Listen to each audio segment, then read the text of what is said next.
kau punya permainan ni. Kau ambil. Kira duit kau berapa? Duit kau berapa? Duit guru kata kau. Kalau 5M aku kasih kau lagi 5M. Oh, aku punya 33M tau. Dia lagi banyak 5M. Siapa yang nak? Bagi 2M. 2M? Sampai lambat aku kasih kau dia sebulan ni.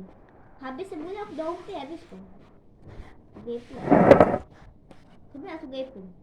Tanah aku tak murah. Mahal murah. Murah. Tapi yang murah. Kau nak? Aku gaping aku. Nak?